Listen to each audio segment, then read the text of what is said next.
잠언 30장 1절에서 9절까지의 말씀 함께 읽도록 하겠습니다. 이 말씀은 야게의 아들 아굴의 잠언이니 그가 이디엘 곧 이디엘과 우갈에게 이른 것이니라. 나는 다른 사람에게 비하면 짐승이라. 내게는 사람의 총명이 있지 아니하니라. 나는 지혜를 배우지 못하였고 또 거룩하신 자를 아는 지식이 없거니와 하늘에 올라갔다가 내려온 자가 누구인지 바람을 그 장중에 모은 자가 누구인지 물을 옷에 싼 자가 누구인지 땅의 모든 끝을 정한 자가 누구인지 그의 이름이 무엇인지 그의 아들의 이름이 무엇인지 너는 아느냐? 하나님의 말씀은 다 순전하며 하나님은 그를 의지하는 자의 방패시니라. 너는 그의 말씀에 더하지 말라. 그가 너를 책망하시겠고 너는 거짓말하는 자가 될까 두려우니라. 내가 두 가지 일을 주께 구하였사오니 내가 죽기 전에 내게 거절하지 마시옵소서. 곧 헛된 것과 거짓말을 내게서 멀리 하옵시며 나를 가난하게도 마옵시고 부하게도 마옵시고 오직 필요한 양식으로 나를 먹이시옵소서. 혹 내가 배불러서 하나님을 모른다 여호와가 누구냐 할까 하오며 혹 내가 가난하여 도둑질하고 내 하나님의 이름을 욕되게 할까 두려워함이니이다. 아멘. 잠언 30장은 아굴의 잠언입니다. 아굴은 먼저 하나님 앞에 바짝 엎드려서 낮아진 모습을 보여주고 있습니다. 사람은 보통 자신을 높이기를 좋아하고 아는 지식을 모두 자랑해서 내가 얼마나 대단한 사람인지 보여주기를 원합니다. 그러나 아굴은 오늘 잠언에서 자신의 부족한 면을 먼저 드러내 보여주고 있습니다. 자신을 낮추고 있는 것이죠. 그 이유가 무엇일까요? 아굴은 2절에서 이렇게 이야기합니다. 나는 다른 사람에게 비하면 짐승이라 내게는 사람의 총명이 있지 아니하니라. 이 고백은 하나님 앞에서 자신의 모습을 비추어서 이야기를 하는 것입니다. 하나님 앞에서 자신의 모습을 생각해 보니까 자기가 얼마나 작은 존재인지 보였던 것이죠. 그래서 이어서 3절도 같은 그 마음을 드러내 보여주고 있습니다. 나는 지혜를 배우지 못하였고 또 거룩하신 자를 아는 지식이 없느니라. 바로 이것이 아굴 자신이 하나님 앞에서 자신을 바짝 엎드리게 하고 또 낮추는 이유가 되겠습니다. 하나님 앞에서 그 사람이 서면은 자신의 모습이 그 사람의 모습이 달라져 보일 수밖에 없습니다. 평소에는 분명 아는 것이 많다고 생각했는데 내가 매우 대단한 사람처럼 보였는데 하나님 앞에 정직하게 서니까 하나님의 시선에서 나를 바라보기 시작하니까 내 모습이 내가 가진 것들이 얼마나 초라한지를 발견할 수 있게 되는 것입니다.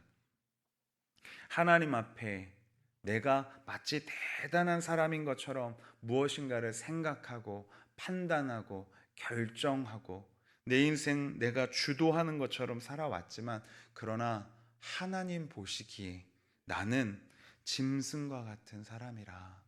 내가 그 하나님 앞에 내세울 게 아무것도 없는 정말 무지한 자다라고 하는 것을 고백했던 것입니다.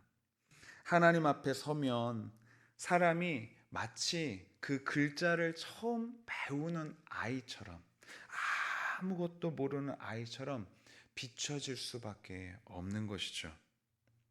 세상을 다 아는 것처럼 그 입술을 열어서 떠들어대도 하나님 앞에 자신의 모습은 아무것도 알지 못하는 자와 같다라고 하는 것을 우리는 생각해 봐야 합니다. 그래서 아굴은 바로 그러한 점들을 생각해 보라고 4절에서 이러한 질문들을 던지는 것이죠. 하늘에 올라갔다가 내려온 자가 누구인지, 바람을 그 장중에 모은 자가 누구인지, 물을 옷에 싸 싼 자가 누구인지, 땅의 모든 끝을 정한 자가 누구인지 한번 생각해 보라 라고 하는 것입니다. 이것이 무슨 의미입니까? 여러분도 이 질문을 자신 앞에 두고 자신 스스로를 한번 비추어 봤으면 좋겠습니다. 이 질문들은 누가 바람을 그 손에 담을 수 있는지 한번 생각해 보아라. 누가 그 물을 묶어둘 수 있는지, 누가 그 땅의 끝을 정할 수 있는지 한번 생각해 보아라.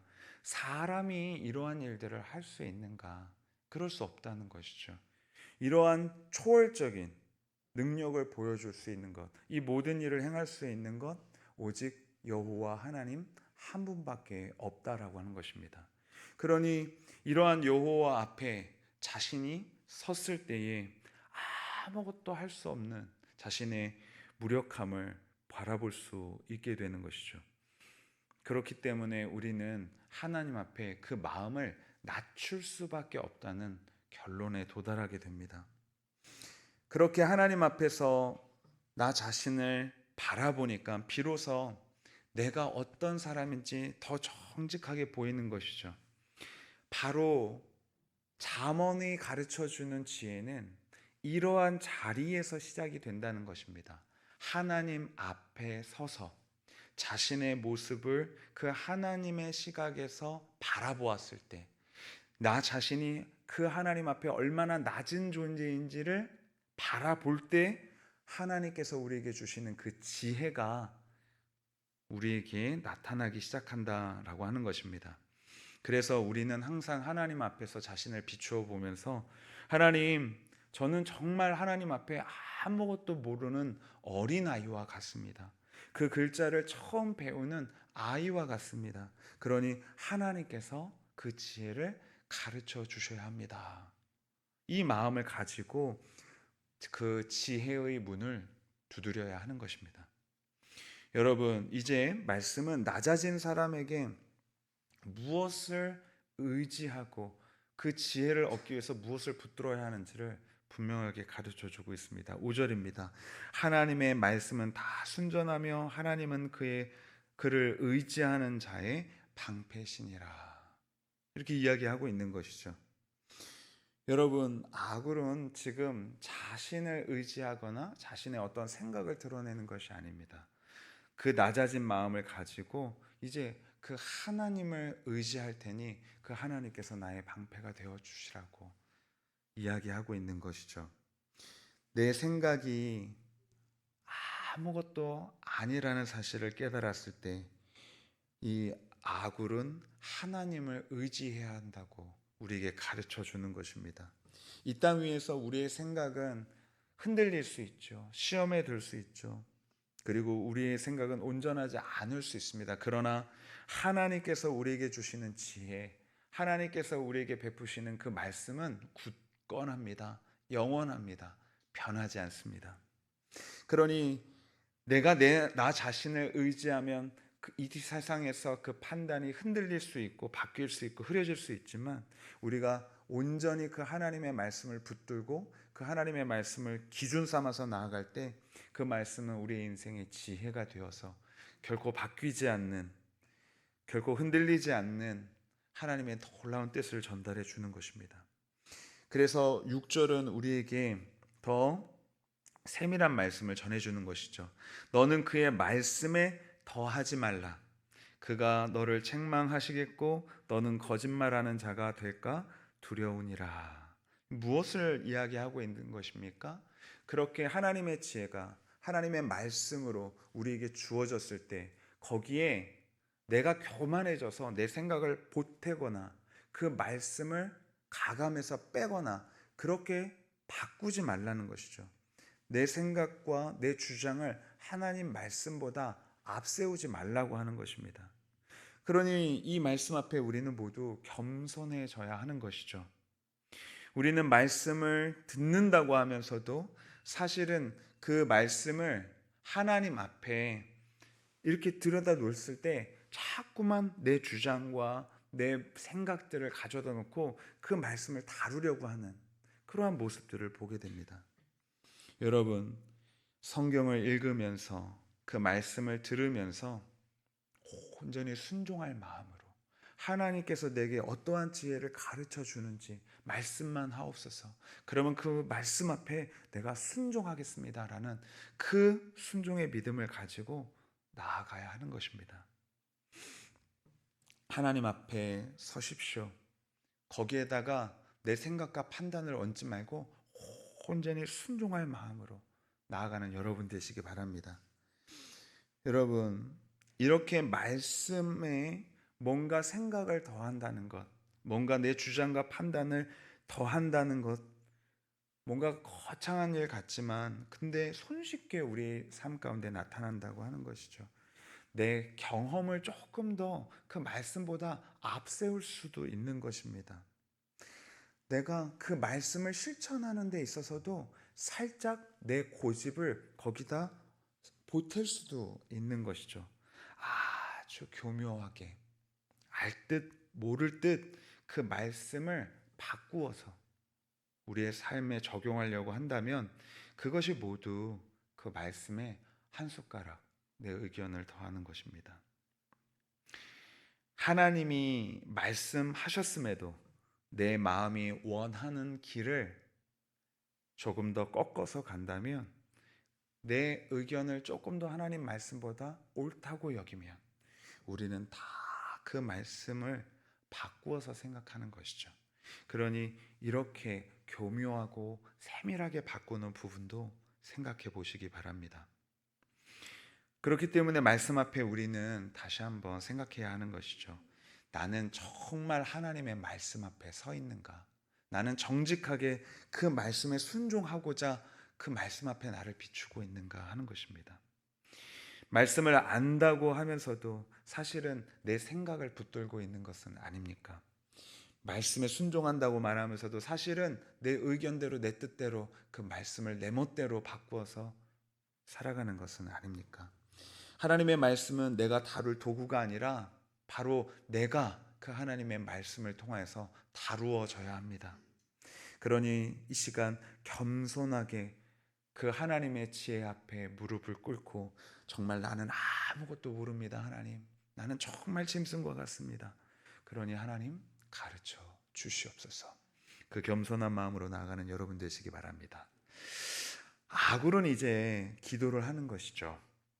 7절에 보면 내가 두 가지 일을 주께 구하였사오니 내가 죽기 전에 내게 거절하지 마시옵소서, 이렇게 구하고 있습니다. 그러니까 그가 먼저 구한 것은 이것이죠. 8절에 보니까 곧 헛된 것과 거짓말을 내게서 멀리 하옵시며, 이렇게 구하고 있습니다. 마음에 거짓이 있고 그 거짓에 익숙해지지 않게 해달라고 기도하고 있는 것입니다. 이 세상에서 헛된 것을 붙들고 살지 않도록 오직 참된 지혜만을 배우고 그 지혜를 붙들고 살 수 있도록 이 거짓된 것을 멀리하게 해주십시오라고 기도하는 것이죠. 겉으로는 뭔가 많이 아는 것처럼, 잘 아는 것처럼 살아가지만 혹 그 아는 것들이, 그리고 내 스스로 많이 알고 있다고 하는 것들이 이 세상과 더불어서 거짓되고 속이고 이러한 것들로 가득 채워지지는 않았는지 우리는 생각해 봐야 합니다.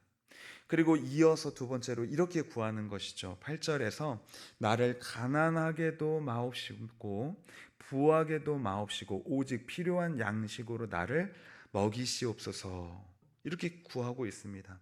그 이유를 연결지어서 9절에서 이렇게 밝히고 있는 것이죠. 혹 내가 배불러서 하나님을 모른다 여호와가 누구냐 할까 하오며, 혹 내가 가난하여 도둑질하고 내 하나님의 이름을 욕되게 할까 두려워함이니이다, 이렇게 이야기합니다. 여러분, 여기서 지금 아굴이 두려워하는 것은 무엇입니까? 내가 막 부자가 되는 것, 이것 자체를 지금 두려워하는 것입니까? 아니면 내가 막 가난해지는 것, 이것을 두려워하고 있는 것입니까? 부해지는 것, 가난해지는 것, 이 두 가지를 모두 언급했지만 이것을 통하여서, 이러한 상황들을 통하여서 정말 아굴이 두려워한 것은 하나님을 잃어버리는 것입니다. 혹 내가 부하게 돼서 교만해져서 하나님을 찾지 않는 것, 내가 가난해져서 이 궁핍함으로 말미암아 하나님의 말씀을 어기고 죄를 지을까 봐, 그렇게 하나님을 떠나서 살까 봐, 하나님을 잃어버릴까 봐 지금 아굴은 두려워하고 있는 것이죠. 배부르면 사람의 마음이 둔해질 수 있습니다. 부요해질 수 있습니다. 그러면 하나님을 의지하지 않겠죠. 하나님을 찾는 횟수가 줄어듭니다. 그럼 어떻게 될까요? 기도하지 않게 되죠. 하나님을 의지하지 않게 됩니다. 내가 가지고 있는 것들로 만족하면서 내가 가진 것들을 의지하기 시작하는 것이죠. 그럼 어떻게 될까요? 그냥 만족하면서 삽니다. 나아가서는 더 큰 부를 축적하기 위해서 애쓰며 수고하며 하나님 잊은 채로 살아갈 수도 있는 것이죠. 그러한 인생 가운데는 감사가 없습니다. 하나님께서 그 모든 것을 베풀고 누리게 해주셨음에도 불구하고 하나님을 의식하지 않기 때문에 삶에 감사가 없어지고 기도가 없어지고 극단적으로는 하나님 없이도 괜찮은 삶을 살 수 있는 것처럼 여기기 시작합니다. 반대로 궁핍하면요, 사람이 하나님 앞에 더 가까이 나아갈 수 있음에도 불구하고 마음이 강팍해져 버리면 내가 없이 산다고, 내가 궁핍하게 산다고 더 원망이 쌓이고 상대적으로 다른 사람들과 비교하며 더 불행하다고 여기고, 그러면서 하나님의 이름을 부르며 그분을 의지하는 것보다 하나님께서 내게 허락하지 않으신 것, 내게 주시지 않는 것으로 말미암아 시험 들고 절망에 빠지고 하는 일들이 있을 수 있는 것이죠. 지금 이 지혜자는 그러한 상황들을 바라보면서 혹여나 내가 그 하나님을 잃어버릴까 봐 너무너무 두렵습니다 라고 고백하는 것입니다. 그러면서 이 지혜자는 우리에게 무엇라 말하고 있습니까? 많이 달라고도 얘기하지 않고 적게 달라고도 얘기하지 않고 어떻게 해요? 필요한 만큼, 내게 딱 필요한 만큼 주시옵소서. 그래서 내 마음의 균형이 무너지지 않고 온전히 그 하나님만을 구할 수 있도록, 내가 하나님을 잃어버리지 않도록 하나님께서 내게 필요한 만큼을 채워주십시오. 왜냐하면 이 모든 것의 삶의 균형을 맞추어서 오직 하나님의 이름을 부르기 위한 것이다 라고 이야기하는 것이죠. 여러분, 우리도 마찬가지로 하나님 앞에 정직하게 서야 합니다. 나는 지금 하나님 앞에 무엇을 구하고 있습니까? 더 많은 것을 소유하기 위해서 하나님 앞에 구하고 있습니까? 더 편안한 삶을 위해서 구하고 있습니까? 아니면 내 형편 가운데서 끊임없이 남들과 비교하면서 나는 불행하다고, 나는 가진 것이 없다고 하나님 앞에 그 원망을 쏟아내고 있습니까? 아닙니다. 우리가 해야 될 기도는 그런 것이 아니죠. 하나님, 우리의 삶 속에서 하나님이 필요하다고 여기시면 그러한 것들을 다 채워주십시오. 그런데 우리는 무엇보다도 하나님을 잃어버리고 싶지 않습니다. 혹 내가 가난에 처하는 것이 내가 하나님을 더 찾을 수 있다면, 내가 하나님을 잃어버리지 않는다면 가난해지는 것도 내게는 복입니다.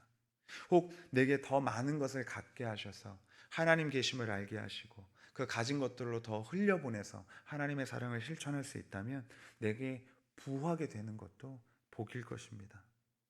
그러니 우리는 이러한 마음을 가지고 하나님을 찾아야 하는 것이죠. 또 하나님을 잃어버리지 않기 위해서 두려운 마음도 가져야 하는 것입니다. 여러분, 예수님을 바라보십시오. 그 예수님은 어떻게 기도하셨습니까? 예수님은 오늘 우리에게 일용할 양식을 주시옵소서라고 기도하셨습니다. 더 많이 구한 것도 아니고 더 적게 구한 것도 아니고 일용할 양식, 딱 필요한 만큼을 구하셨다라고 하는 것이죠. 여러분, 또 그 예수님께서 마귀에게 친히 시험 당하실 때에 어떻게 하셨습니까? 이 돌들로 떡덩이가 되게 해서 먹어봐라 라고 했을 때 그 예수님은 유혹 앞에 서 계셨지만 그 떡보다 하나님의 말씀이 중요하다라고 물리치셨습니다. 그렇게 하나님께서 내게 원하시는 것, 하나님께서 내게 바라시는 것, 그것이 중요한 것이죠. 풍요의 유혹도 이기셨고 결핍의 시험 앞에서도 하나님 아버지를 찾았던 것이 바로 예수님이셨습니다. 그러니 내 마음은 배부르면 쉽게 하나님을 찾지 않고 내 마음은 부족하면 시험에 들고 흔들리지만, 그러나 예수님은 그 모든 상황들을 이기시고 하나님을 찾으셨으니 우리는 그 예수님을 믿는 사람으로서 그 예수님 안에서 그 예수님을 붙들며 우리도 하나님을 잃어버리지 않는 하나님의 백성이 되어야 하겠습니다. 그래서 오늘 하루 내 생각보다 하나님의 말씀을 붙드십시오. 지혜로운 사람은 자기 한계를 알고 말씀 앞에 겸손히 낮아지는 사람입니다. 그리고 꼭 필요한 은혜만큼을 구하는 사람들입니다. 그래서 우리의 마음을 겸손하게 낮추시고 주의 말씀을 순전하게 붙들게 해달라고, 또 어떤 형편에서든지 그 하나님을 잃어버리지 않게 해달라고 기도하면서 나아가는 저와 여러분 되기를 간절히 바랍니다. 기도하겠습니다. 살아서 역사하시는 하나님 아버지, 하나님 앞에서 먼저 우리의 마음을 겸손케 하시고 낮아지게 하여 주시옵소서. 내 생각보다는 하나님의 말씀을 더 분명하게 붙들게 하여 주시옵소서. 배부름 속에서도 교만하지 않게 하여 주옵시고 그 부족함 속에서도 죄짓지 않게 하여 주셔서 하나님을 잃어버리지 않는 오직 하나님만을 바라보는 우리 모두가 되게 하여 주시옵소서. 오늘도 많이 소유하고 가지는 것이 아니라 필요한 만큼의 삶의 은혜들을 구하며 나아가게 하시고 어떠한 형편과 상황에 처하더라도 오직 하나님을 잃어버리지 않고 그 하나님만을 의지하여 나아가는 믿음 가진 우리 모두가 되게 하여 주시기를 간절히 원하오며 예수 그리스도의 이름으로 기도드리옵나이다. 아멘. 하늘에 계신 우리 아버지여, 이름이 거룩히 여김을 받으시오며 나라가 임하시오며 뜻이 하늘에서 이루어진 것 같이 땅에서도 이루어지이다. 오늘 우리에게 일용할 양식을 주시옵고 우리가 우리에게 죄 지은 자를 사하여 준 것 같이 우리 죄를 사하여 주시옵고 우리를 시험에 들게 하지 마시옵고 다만 악에서 구하시옵소서. 나라와 권세와 영광이 아버지께 영원히 있사옵나이다. 아멘.